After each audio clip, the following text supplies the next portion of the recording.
Trystan Yates-Owen here, live in scenic Studio B at Humber College, bringing you the first episode of Prog Talks, where I sit down and talk everything progressive rock with you, the viewer. Now, for those of you not familiar with the term progressive rock, that basically refers to anything weird, anything that you might not understand, anything that just sounds like noise if there's a lot of keyboards, classically enthused themes. We're talking like guys who are influenced by classical music. Time signatures that you didn't think possible, like most music is not written in 13/8. Thank you, yes. Running out of fingers here. But yeah, it's all that kind of weird, crazy stuff that you may have heard and you might not have understood, or you may just think is noise. Either way, we're going to talk about that for a little bit today. Hopefully it interests a few people out there. There's a magazine that I read, and it's just Prog magazine. It's put out as part of the Classic Rock series. And they recently did an article about the top 50 progressive rock albums of all time.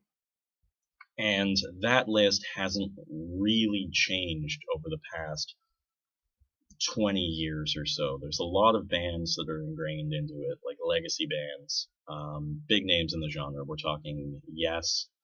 They had the #1 album on the list with Close to the Edge, 1972. Genesis, like the Peter Gabriel Genesis, not the Phil Collins 80s pop Genesis. Those are two very different things. Marillion, Jethro Tull, Emerson, Lake and Palmer, Pink Floyd. All these guys have albums like right in the top 10, and the order bounces around. Like this year, Yes was first, Genesis was second, Floyd was third. I think 2 years ago, maybe Floyd was first, Genesis was third, Yes was in second. But one of the more interesting ones was a very recent album that just came out last year from a guy called Steven Wilson, who's the frontman, lead singer, songwriter of a band called Porcupine Tree, which is very big in the prog community. You may have heard of them. Maybe. And he actually cracked the top 10. He had the #9 album with The Raven That Refused to Sing and Other Stories. I was a little upset by this at first. I didn't know, if maybe they were just trying to put some new blood into the list to kind of like break up the legacy bands, if they put it in there as maybe a joke, or just like, hey, we got to have something new in there, let's throw this in, it's hot, it's current.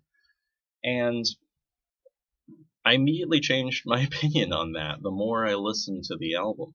I had known it was good. I bought it when it came out. I thought it was very solid, but upon listening to it again and again and again, you kind of realize this might be the new standard for a legacy album. This might be something that when they do this list again in like 20 years has even moved up or has been put into the #2, #3 spot. Because it's just that good. I mean, the LP itself is beautifully put together, and there's a lovely little sketch rendition of all the different band members there. Steven Wilson with no face, just hair. It's kind of his thing. And all the various artworks and stuff like that that are put together on the album, lovingly drawn by Mr. Hajo Muller. And the album itself, it exemplifies all that's great about progressive rock. You have some ridiculously complicated music that I think can still be appreciated by anyone. You have a variety of instruments. You have influences from metal, from jazz, from classic rock. So many things just come into play in this album. I really gotta recommend it to everyone, even if you're not, like, oh, I hate prog, it's so weird. Bleh. Give it a listen. You might actually find something in it that you enjoy. And yeah, at least it's a pretty cool album artwork. I mean, come on, that face is pretty creepy. Look great on a t-shirt. So that's the first little installment of Prog Talks. Come back next time when we'll be exploring the new releases from Anathema and the Pineapple Thief, which are gaining some huge momentum in the prog community. And yeah, maybe be able to play a little bit of them for you.